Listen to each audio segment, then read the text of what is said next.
Hello और नमस्ते। मैं मैरलिन आपका स्टडी रूम में फिर से स्वागत करती हूँ। इसके पहले वाली वीडियो की समाप्ति हमने रॉबर्ट क्लाइव के पतन के साथ की थी। इस वीडियो में हम कंपनी का फैलता शासन और ईस्ट इंडिया कंपनी ने कैसे अपने शासन को भारतवर्ष में फैलाया उसके बारे में पढ़ेंगे। तो चलते हैं इस वीडियो में। ठीक है, तो यहाँ पे रीजेंट की तैनाती के बारे में बताया गया है। हमने बैटल ऑफ प्लासी यानी प्लासी की लड़ाई के बारे में पिछले वीडियो में देखा था। अब उस लड़ाई के बाद बक्सर की लड़ाई 1764 में हुई थी। जब बक्सर की लड़ाई की समाप्ति हुई उसके बाद कंपनी ने भारतीय रियासतों में रेजिडेंट की तैनाती कर दी। किसकी कर दी? रेजिडेंट की तैनाती कर दी। अब जब रेजिडेंट की तैनाती इन्होंने कर दी थी तो किस कार्य से संबंधित थे वे? वो था राजनीतिक और व्यावसायिक। राजनीतिक यानी कि पॉलिटिकल और व्यावसायिक यानी कि जो भी व्यापार से संबंधित काम था इनका, उससे संबंधित कार्य। ठीक है, तो उसके प्रतिनिधि होते थे जिन्हें कंपनी के हेतु रक्षा करने और उनके आगे बढ़ाना था। तो उनका क्या काम था? पहला था रक्षा करना और कंपनी को आगे बढ़ाना था। किससे रिलेटेड? राजनीतिक और व्यावसायिक। रीजेंट के माध्यम से कंपनी ने भारतीय राज्यों की भीतरी मामलों में दखल देना शुरू कर दिया था। तो ये था उनका सबसे पहला कदम। कैसे? रीजेंट को तैनात करो और भारतीय राज्यों में के मामलों में अंदर तक घुसने की कोशिश करो। तो ये उन्होंने शुरू कर दिया। अब हम पढ़ेंगे सब्सिडियरी अलायंस, जिसको हम बोलते थे सहायक संधि। नाम से ही पता लग रहा है ऐसी संधि या एक ऐसा अलायंस, ऐसा मिलाप जिससे सहायता मिले, तो सहायक संधि, जिसको अंग्रेजी में हम सब्सिडियरी अलायंस कहते हैं। तो कई बार कंपनी के रियासतों पर सहायक संधि भी थोप दी जाती थी। ठीक है, अब क्या था? भारतीय शासकों को स्वतंत्र सेनाएं रखने का अधिकार नहीं था। जितने भी भारतीय शासक थे वे अपना स्वतंत्र सेना नहीं रख सकते थे। उन्हें केवल ब्रिटिश सेना से मदद लेना या ब्रिटिश सेना का ही इस्तेमाल करने की परमिशन मिला हुआ था। ठीक है, तो लेकिन उन्हें कंपनी की तरफ से सुरक्षा भी मिलती थी।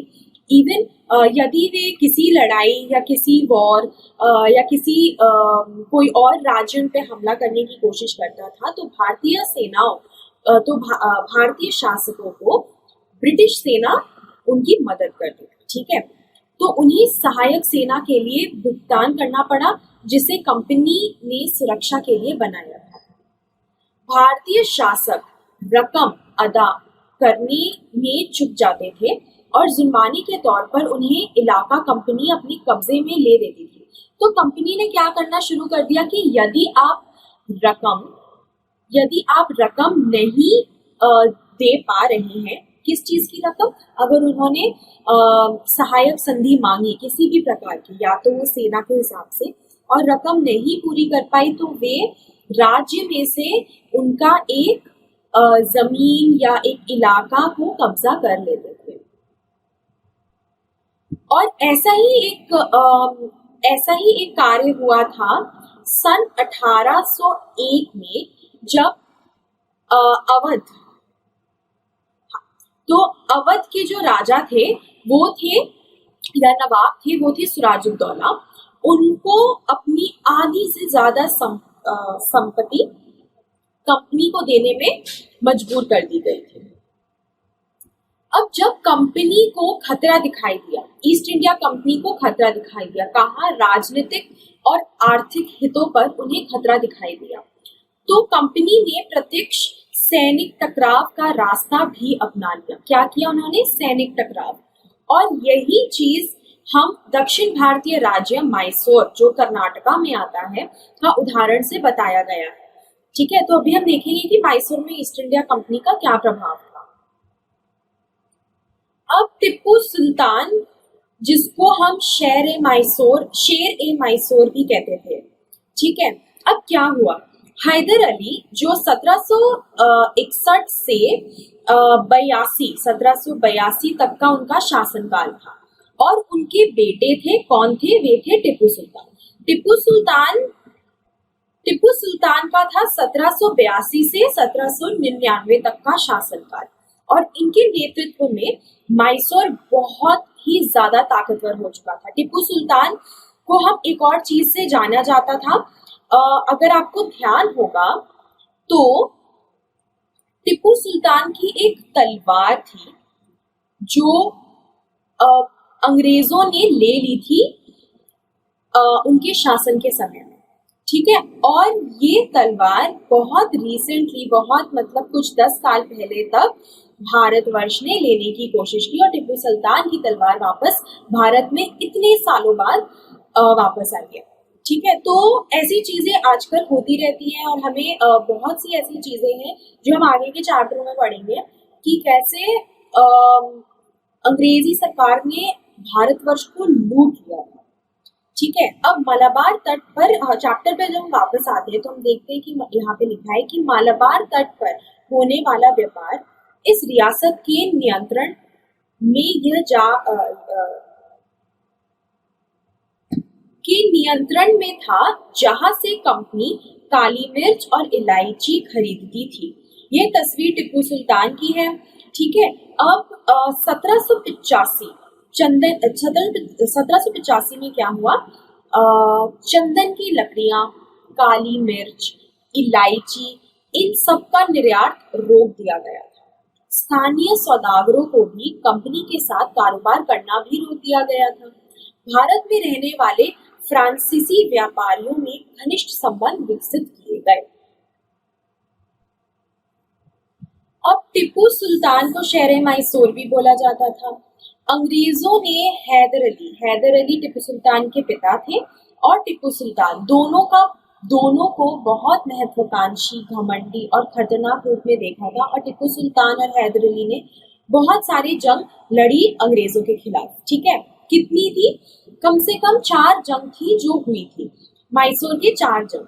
पहली जंग थी वो थी 1767 से 1769 तक, ठीक है। दूसरी जंग थी हमारी 1780 से 1784।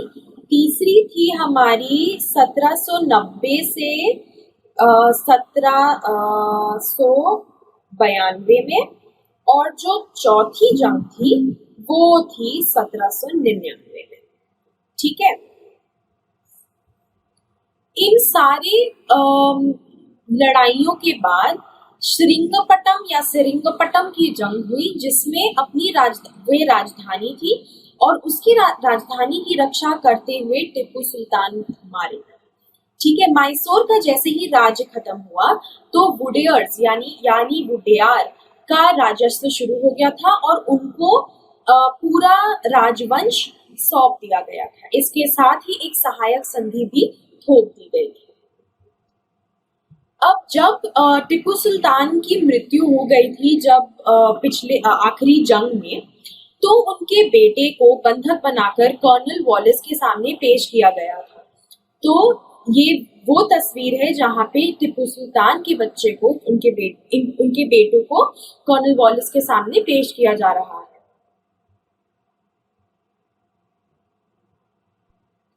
अब हम जानते थे कि भारतवर्ष में बहुत अलग अलग प्रकार के राज्य राज करते थे। मुगल शासन जब खत्म हुआ तो ब्रिटिशर ने आकर उनको कब्जा करने की कोशिश की। बंगाल में बंगाल के राज्य थे, कर्नाटका यानी कि हम जब मैसूर की बात कर रहे हैं तो टिप्पू सुल्तान में मैसूर के राजाओं की शासन थी। वैसे ही महाराष्ट्र की साइड पे मराठों की लड़ाई थी, और मराठों का मानना था कि वे पूरे भारत को मराठे चाहते थे कि वे भारत को अपनी तरफ करने की कोशिश करें, और वे दिल्ली को अपनाना चाहते थे और उनमें शासन चलाना चाहते थे। तो जब पानीपत की तीसरी लड़ाई हुई 1761 में, जैसे आप देख सकते हैं, पानीपत की तीसरी लड़ाई हुई, तो दिल्ली के देश का शासन चलाने से दिल्ली से देश का शासन चलाना का मराठों का जो सपना था वो चूर चूर हो गया था। मराठों को कई राज्यों में बांट दिया गया। कौन कौन से राज्य थे, उनको कई राज्यों में बांटा गया और उनकी बागडोर अलग अलग राज्यों में संभाल दी गई। पहली थी सिंधिया, दूसरी होलकर, गायकवाड़, भोसले, ऐसे ऐसे करके अलग अलग राजवंशों के हाथों पे उनको उनका पावर दे दिया गया था। ठीक है, अब जब हम पेशवा के बारे में बात करते हैं तो जब मराठों के जो सबसे सर्वोच्च मंत्री थे उनको पेशवा कहा जाता था। तो जो पेशवा थे वे मराठा सरदारों के सबसे प्रमुख राज्यमंडल के सैनिक और प्रशासकीय प्रमुख थे। मतलब बहुत ही ज्यादा महत्वपूर्ण और बहुत उच्च अथॉरिटी के प्रमुख थे।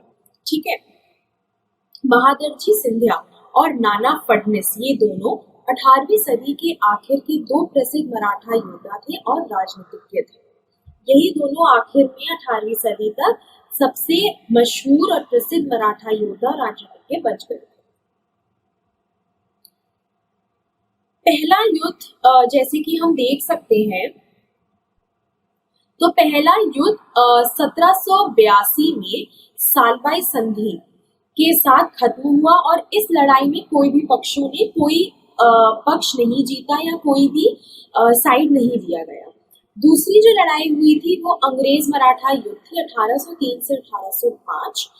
उड़ीसा और यमुना के उत्तर में स्थित आगरा व दिल्ली सहित कई भूभाग अंग्रेजों पे कब्जा कर दिया गया था। जैसे हमने चैप्टर 1 में पढ़ा था कि इतिहास की बहुत सारी इम्पोर्टेंट या महत्वपूर्ण तिथियां होती है तो और तिथियां और तस्वीरें हमें तब याद रहती हैं अगर कोई इम्पोर्टेंट घटना या महत्वपूर्ण घटना घटी। अगर आपको याद रहेगा तो मैंने ये बात आपको पहले चैप्टर में बहुत विस्तार में बताई थी। तो ये जो तस्वीरें अगर हम इससे पहले वाली वीडियोस स्लाइड्स में भी देखे हैं तो कई ऐसी तस्वीरें थी जो वहाँ उस समय के चित्रकार बनाने की कोशिश करते थे और हमें दिखाने की कोशिश करते थे कि युद्ध अक्सर में कैसा हुआ था।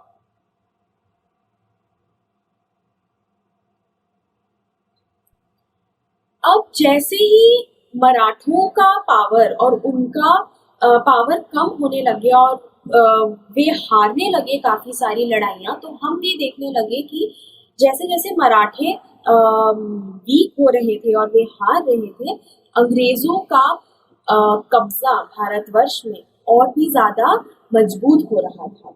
और उन्होंने क्या करा, जो आखिरी और तीसरी लड़ाई लड़ी गई थी जो थी 1817 से 1819 तक की अंग्रेज मराठा युद्ध, उसमें इतनी ताकत मराठों की कमजोर हो गई थी कि उन्होंने पेशवा को हटाकर कानपुर के पास पेंशन में भेज दिया था। अब उन्होंने दक्षिण में स्थित काफी सारी पूरे भूभाग में और बहुत सारे इलाकों में कंपनी ने नियंत्रण हासिल कर लिया था।